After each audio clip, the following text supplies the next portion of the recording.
Hey guys, welcome to Outskirts. Come on in.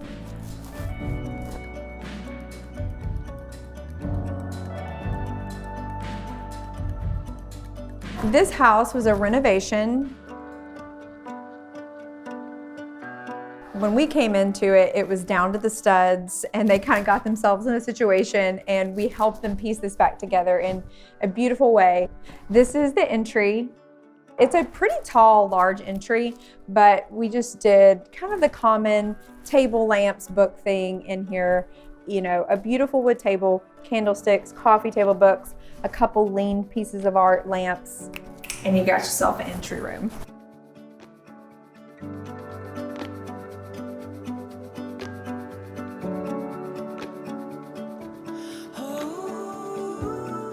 We call it Outskirts because it's literally kind of on the outskirts of Nashville. So we'll start in the living room. One of the first things that we did was the fireplace. Because those beams are very large and felt very heavy, this fireplace was all stone, and I love a stone fireplace, but we decided to mortar rub over it and plaster it in a frenzy plaster. And it's so tall and so large that we felt like it definitely calmed the space down, made it feel softer, made it feel a little more feminine, and just added a bit of beauty and texture to the space. I love the white frame TV on a lighter plaster fireplace. I just think it looks like a piece of art. We do not have a piece of art loaded up right now, but you could if you wanted to. We used a lot of different texture, a lot of details in the space. So we have a medium scale pattern rug, a kind of a nubby neutral fabric on these little ottomans that they actually, check this out, they literally spin. The ottoman is a pinstripe fabric with this really cool detail stitching on it. One of the things that we did in this space is we used two different types of sofas, different sizes, different fabrics, different styles, different in literally every way. So this one is a little more formal. It's got this rolled, really cool arm on it.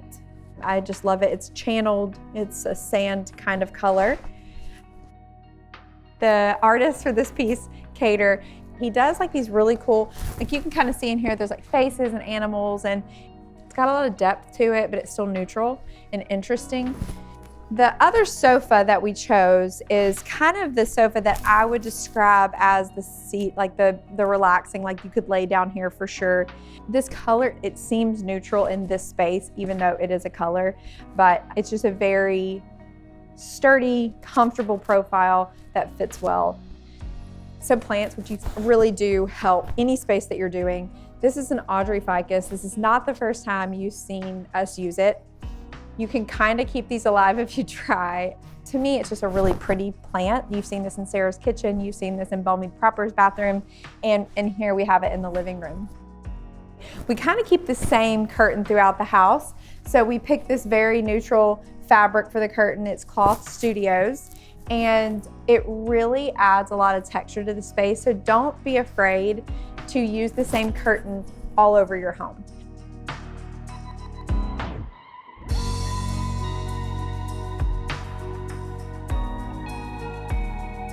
So next up is the dining room.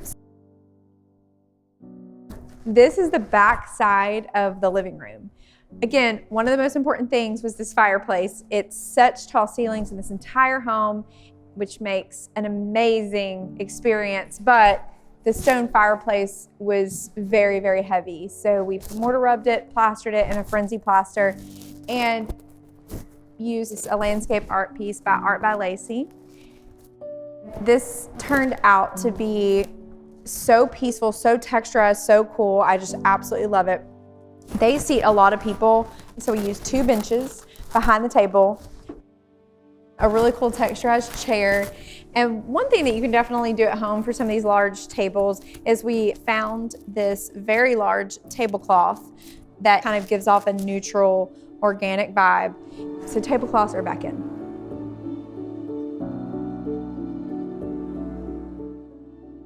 Next, when you're coming down the stairs from the dining room, you enter in to the kitchen. The ceilings are so tall and the beams and everything, we had to design a kitchen that didn't feel small with the ceilings. It felt very appropriate.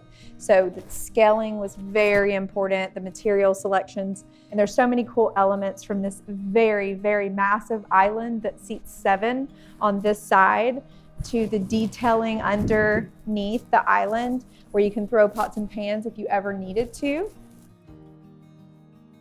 Well, this is the freezer. We chose a 3-inch white oak vertical plank cabinetry. The stove was always here, but we created this beautiful cooking experience. We just kind of framed this out, coming off of the fridge freezer to where you can be here, you can store your stuff, you can cook, you can turn around and go to your island, and it's worked really well for them. We made it so large underneath here that we can do art and just some really cool things on top of actually having real things that they really use. And so it allowed this space to be very beautiful. We chose a Caesar stone countertop for the perimeters.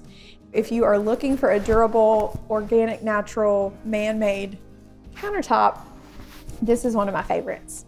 In this portion of the kitchen, we actually extended this back to where, because you can't reach back here, so we pulled the sink forward and we just created a space just for beauty, just to be able to look out at the view. We took out all the cabinetry and we just wrapped shelves around. We really needed to because there's windows here, and we actually ran the shelves in front of the window, so don't be afraid to do that. We decided to do a glass hutch. Again, I keep mentioning heaviness. We needed to actually open up some things. This is a house full of Yeti, kids' cups, all that. We were like, give me all the dishes that you own or that you use that are beautiful, and we'll display them. That way you can grab them and we'll hide everything else. One of the other things is the light in this kitchen. So I love this light. It's so tall. The scale of this light was extremely important. It needed to stand out, but not in such a big way. All of this is wrapped in rope. It's a beautiful, well-made light. It's one of my favorite lights that we've done.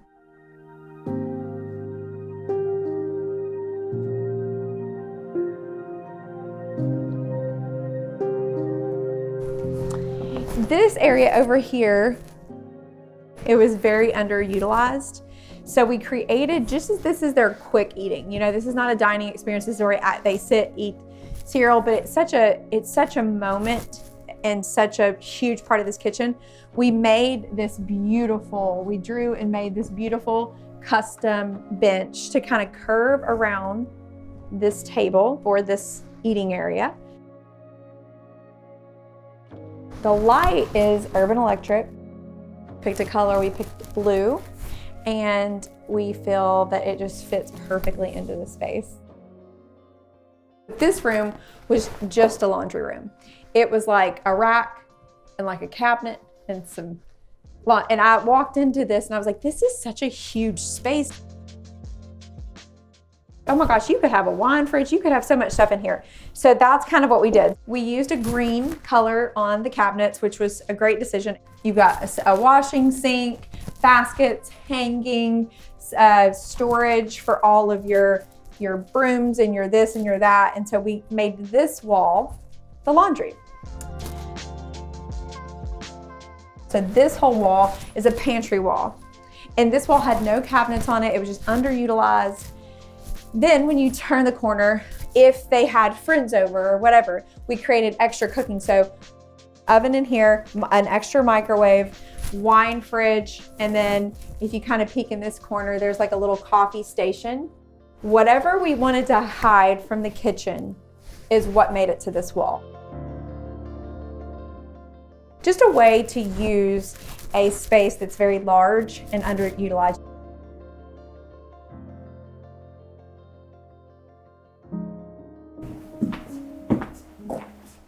This is what we're calling the media room. They wanted a place just to really relax. It had original brick floors that we thought about painting, and I was like, no, we've got to keep the original brick floors. So if you have original brick floors in your home, keep them. It's beautiful.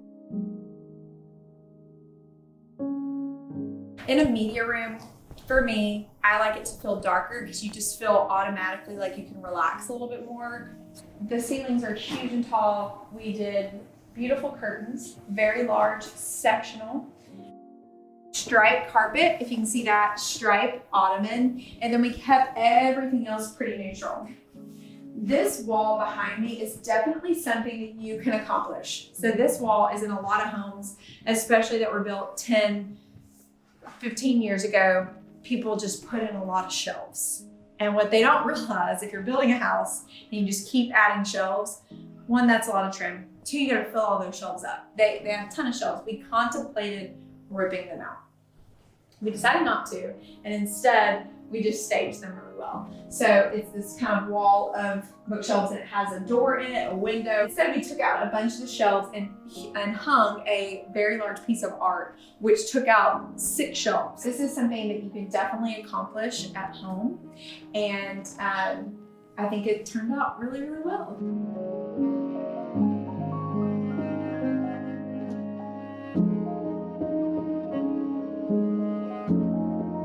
We really enjoyed sharing this space with you guys. It is one of my favorites. If you're going for a neutral Southern experience, this is a home that you should pay attention to and see what pieces that you can mimic in your own space. So we hope you enjoyed. Bye.